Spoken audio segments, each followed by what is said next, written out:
Welcome back to What Arty Noobs for General Disturbance. This is the SU-8. It's the Tier 6 Soviet SPG. It's located on the south spawn of Mines, and this one is under the command of talon1958 of OLIMP. And this is the first replay that he sent in last week. Yes, I know, a bit late, but I was rather unwell last week, and that's why there wasn't that many videos. Anyway, we're finally getting around to showing them all. And it starts with this one from Talon. Okay, 152mm howitzer. People are pumping out around every 16 seconds according to this, but it's actually 19.65 seconds according to the book. So he's actually got a faster fire rate as the old M44 used to be. And that Kampfpanzer got kind of persuaded to move back. Now, it looked to me like two of the Artys that fired, one came from Nigel's spot at C3, and the other one came from the corner. So we're definitely seeing tracer from the enemy Arty. One of them's an FP304, the other one's an M44. So I guess the one in Nigel's spot will be the FP304 because he hasn't got a very long range, so he has to get close to the enemy. Now, only the M44 can actually hit a stand in this corner, so Talon might have to move backwards and forwards a little bit, but I think he's also worked out where the M44 is, and he's dialing in on this position. Now, the FP304 will fire every 10 to 11 seconds, depending on how good the player is, and it doesn't look like he's any good because he's not getting that many shots off. I think he's picking his targets. You can always tell the good Arty players and the bad Arty players. It's the good ones have got a tremendous fire rate. They will actually pump the shells out. They've already dialed in on their target, ready before the shell's loaded, and they'll keep pumping those rounds out as fast as they can to try and get hits like that. It not only forces the enemy to move back, but if he keeps moving forward, he will take damage, and your teammates will get a stun tank which they can have a go at. Okay, Talon's loaded again, ready to go. Now, it's 550 alpha, and as you can see here, 38mm pen with a 6.7m burst radius. So he's getting more and more hits, he's racking it up. The SMV-CC56 is the one that's taking the punishment at the moment, and that's quite a good tank destroyer, but he is taking punishment from Talon because he won't move away, and that's the mistake he's making. Okay, well, we've got a fast moving target here. It's a Kampfpanzer 07RH. He's managed to get up to our 43 turn, but Talon fires a round in, and it's a direct hit, and that's going to help our teammate. In fact, we've got a 234 hit point hit there, and our P43 now has a chance, but unfortunately he's not that good, and he gets taken out. Well, we do have a number of tanks standing in that area of the map, and if they keep this guy in sight, we might be able to get a kill. Well, Talon's going to have to try and work it out for himself because his teammates have lost sight of the target. Okay, what have we got over here? Well, we've got a lure, and no sign of that. Oh, there's the sign of the FP304. We just hit our guys on the south side of the hill. The IKV's just pulling back because he didn't like that. But I think we saw generally where the shell actually came from. And yeah, it's a bit further on, He knows that's where the FP304 is located, that general area. Okay, leather. Now this Arty does dial in fairly quickly. It's got 17 degrees of arc. You just got a direct hit. That 17 degrees of arc is -5 for the left, 12 to the right. And that's because of the way the Arty was mounted, the howitzer. Now there's only 3 T-28s left in the world at this moment. 2 of those are in Finland. They were captured by the Finns during the Winter War. And the other one is in Russia, in Moscow. Oh, beautiful kill. Yep, he had him tagged. He knew where that guy was, and he's got his first Arty kill of the game. Okay, Lerber sitting around the gate. We're going to be loaded. We're loaded. That's it. Rounds out. Oh, but he died before the shell arrived, which is... that's the way life goes sometimes for Arty. If you're a good player, you're pumping out those rounds so quickly, your teammates seem to get there just before you do. And eventually what happens is that you fire a round and it just hits a wreck because your teammates have wiped him out. Okay, Hellcat's managed to get around the corner. Now he's drawing guys in just as that Kampfpanzer 07 RH is down on the South Island. And so he's trying to draw that M6 in so he can kill him. That's why the Hellcat went where he did. And the M6 just took damage. Okay. Lining the shot up. Let it settle. And the M6 did die. He's fired around in just to check. If he was still there, he wouldn't have taken damage. We're 2 up on the enemy. We have the hill. And they just killed an enemy tank that was up on the hill. I think it was the VK-3001B.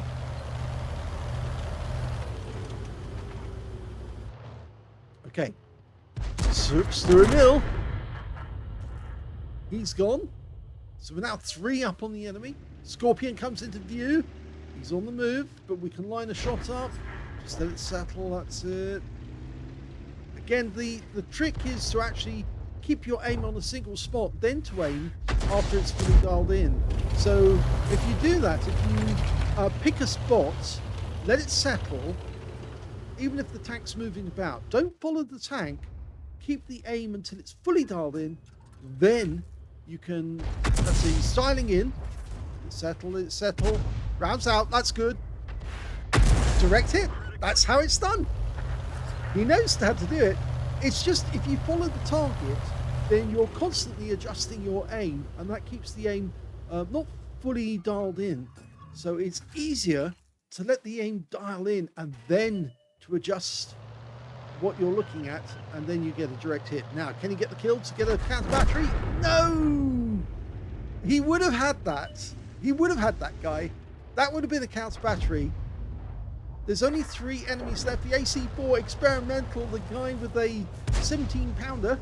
This Kampfpanzer 07 RH, who's been a bit of a nuisance. He's still getting kills. He just wiped out a Commonwealth B, but he's been hit. He's down to a 1-shot. We just got a hit for a 409 from stun assist. Going for it again. Rounds out. That was just where it was meant to be. But the Kampfpanzer 07 is actually out the game now. He just went down. And it's just the AC-4 experimental now. The guy with the 17-pounder gun. The Australian tank. And he goes down. And that's the end of the game. And it's a victory.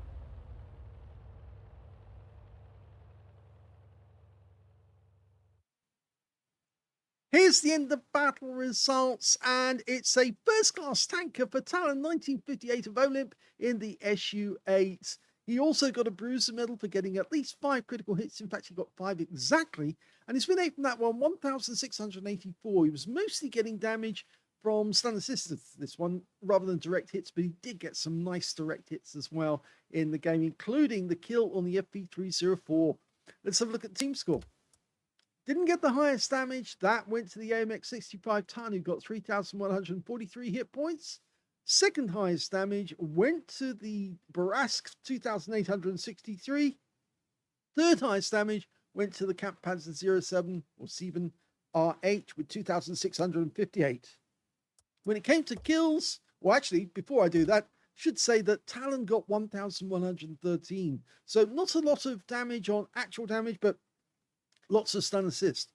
When it came to kills, the AMX65 Talon got 5 kills, Brass got 4, the Cav Panzer 7 RH got 3, and so did the AC4 Experimental. And he also picked up a Leather Slaves medal because he was killing higher tier opponents than himself.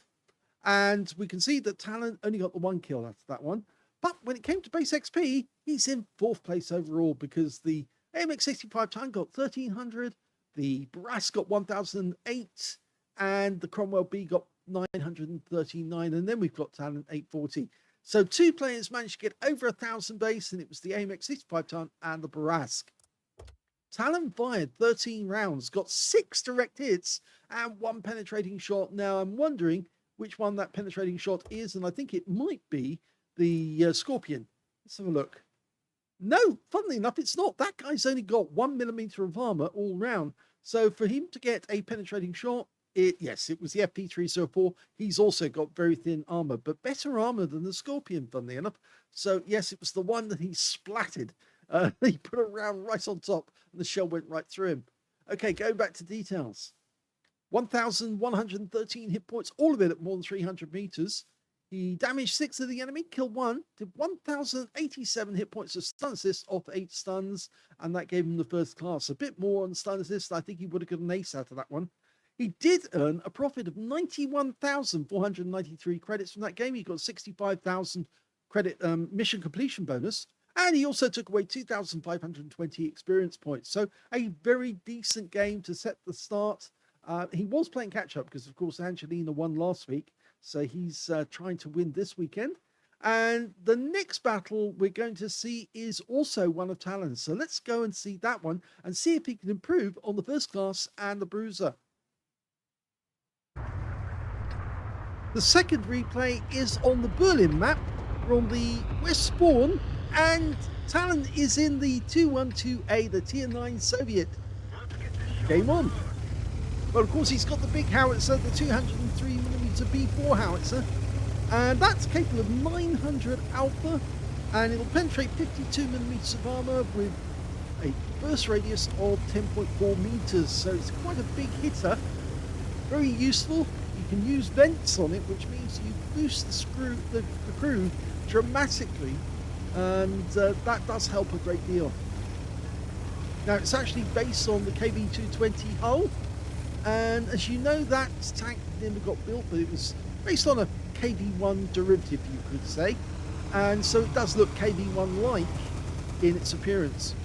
But it's actually a Tier 7 hull, because, of course, that's the same hull that was used for the KV-3. So he's finding his firing position, and I think he's going to go into this little set of bushes here, which is actually quite useful, because all those bushes actually conceal you from the enemy to a certain extent, and allow you to move about without getting spotted.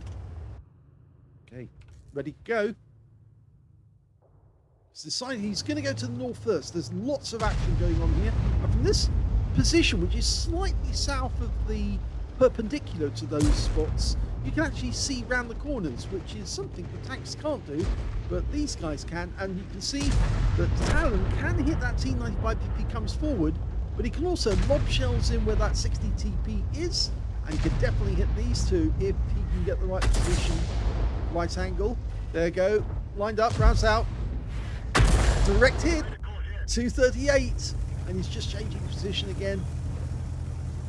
Getting the right angle helps. Now we've got the Progetto 46 and the Shrek coming up from the south. Now we do have guys in the way, so they should be able to stop those. But we just need to see. Have we got any angles? Well, we can hit this strip. That's, of course, the Striv 81, which is a chieftain derivative. Well, the Swedes bought a whole load of chieftains from Britain. They certainly did like it. But loads of countries actually built or bought chieftains from Britain, or at least they managed to acquire them. Some famous tank battles actually took place using chieftains. There's a place in Syria called the Valley of the Tears, which is actually technically in the Golan Heights, I should say. And a few chieftains took on masses of T-62s from the Syrian army in a huge tank fight, which was amazing because there were very few chieftains, but there was an awful lot of Type 62s in that battle. Well, he's decided those guys are getting closer and closer, and our guys are falling back. So he's decided to move position. It's a tier 10 game with tier 8 tanks in it, and he's middle tier. But it means he does get a boost from hitting higher tier opponents. Now the guys to the south are lower tier, so obviously it doesn't mean he's going to lower the amount of XP that he gets because he's hitting a lower tier 1, but you do get a boost if you hit a higher tier 1. Okay, so that's strip again. Rounds out, looks good. We've got some splash, 130, so not a failure. If I fire a round in and it just gets a bit of splash, that's good. It's got something. Oh, now it looks like the other Arty, the T-92, is also aiming in that direction. And I think he just tracked that strip. And the strip just went down. So we're one up on the enemy now. There's the Shrek. Reloaded. He decided not to shoot. That was a smart decision. Hold your shell. Wait for him to pull forward. He's going to do that. He's waiting until the right moment. He's thinking, yeah, I would have lost... That guy would have lost interest in me by now. So I can poke my nose out and see if I can get a shot. And instead he's going to get an Arty round in his face. So he fires one in. Oh, I would have waited a bit longer. You can see the Shrek did turn up stunned, so he was close when that shot went in. It looks like they're going in to kill him. They've decided they're going to get rid of this guy. And oh, one of our guys did take a hit. I think the G-Saw took a couple of hits, but or one hit. But they've killed the Shrek, which now means he can change his position altogether, and he's headed south. Okay. Right up against the edge of the map. Now, if he can change the angle altogether and start shooting perpendicular to the battle line at the moment, then he can get some great shots on the enemy, because the angle will be so much better. And that Hori 1 is asking for a shell inside. So is the SMVCC. Line it up, look good, rounds out. Direct hit. 394, good shot. And the only worry we've got is that Kunzpanzer in the middle. He might see us, but not at the moment. Oh, Skoda has trying to cross the bridge. It looks like he was going for the T-92, but he's changed his mind and he's just blasted his rounds out on the 704. So we can now put a round onto him, persuade him that it's not a good idea going this way. Rounds out? No, there. Oh, the T-92 had a go at him, and I think he hit. I think he did hit, because it's going to be his last shot, by the way, but I think he did hit the Skoda. I think he's going in for the ram now, because I don't think he's going to get loaded in time, and the Skoda's going to get him with the reload. In fact, all of the guys on our team up there in the north have lost, and in fact now we've lost the T-92. So this is why Talon's headed south. He's joining his teammates, consolidating. But it does look as if the enemies managed to get themselves into a good position, and they're headed south. 268 version 5 is headed in this direction. He's not stopping. Oh, he is stopping. No, he hasn't. Somebody else is actually in the cap, and he's still coming in our direction.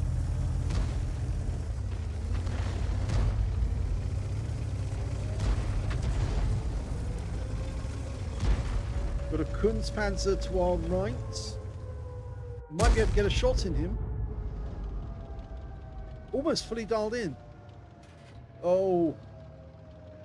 Obstacle in the way just at the last moment. And the 268's pulled up. We get one shot into the Kunzpanzer. And we're all alone now. We're done for. Everyone get out.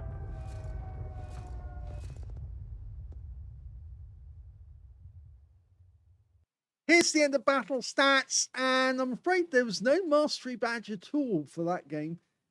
We can see that Talon did get a bruiser medal for getting at least 5 critical hits. In fact, he got 5 exactly. And his win rate for the game was 1,121, but sadly, I'm afraid it was a loss.